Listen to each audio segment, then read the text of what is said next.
இந்த மாதிரி கொஸ்டினை நீங்க பார்த்தோன்னா ரெண்டே செகண்ட்ல ஆன்சர் பண்ணிடலாம். இப்போ இந்த கொஸ்டின்ல வந்து எக்ஸ் என்ன அப்படி மாதிரி பார்த்தோம் அப்படின்னா வந்து கேட்பாங்க. என்ன பண்ணும் அப்படின்னா இப்போ முதல்ல இங்க பிளஸ் இருக்கா, அந்த பிளஸ் இங்க அப்படியே போட்டுக்கோங்க. அடுத்து இங்க ரெண்டு நம்பர், மேல ஒரு நம்பர் கீழே ஒரு நம்பர் இருக்கா, மேல இருக்க நம்பர் பெரிய நம்பரா இருந்தா நம்ம வந்து பிளஸ் போடணும். இதே கீழே இருக்கிறத விட மேல சின்னதா இருந்தா நம்ம வந்து மைனஸ் போடணும். இங்க வந்து மேல பெரிய நம்பர், அப்ப அதுக்கு ஒரு பிளஸ்.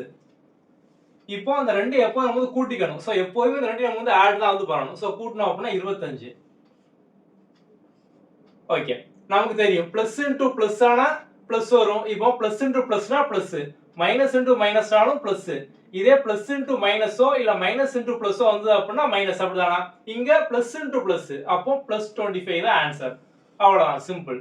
இப்போ அதே மாதிரி இங்க பாருங்க, இங்க மைனஸ் இருக்கா, மைனஸை கீழே வந்து போட்டுடலாம். மேல இருக்க நம்பர் தான் பெரிய நம்பர், அப்ப நம்ம வந்து பிளஸ் வந்து போட்டுக்கணும்.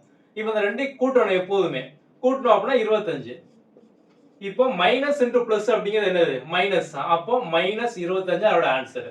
இப்போ இந்த கொஸ்டின்ல பாருங்க, நமக்கு இங்க வந்து மைனஸ் இருக்கு, அப்படிதானே? அப்போ மைனஸ் நம்ம வந்து போட்டுக்கலாம். இங்க மேல சின்ன நம்பர், சோ மேல சின்ன நம்பர் அப்படின்னா நம்ம வந்து மைனஸ் தான் போடணும். அப்போ மைனஸ் ரெண்டையும் கூட்டணும் அப்படின்னா 21. சோ இங்க மைனஸ் இன்டு மைனஸ்னாலும் பிளஸ் தான் வரும். அப்போ பிளஸ் 21 தான் இதோட ஆன்சர். அவ்வளவுதான், சிம்பிள்.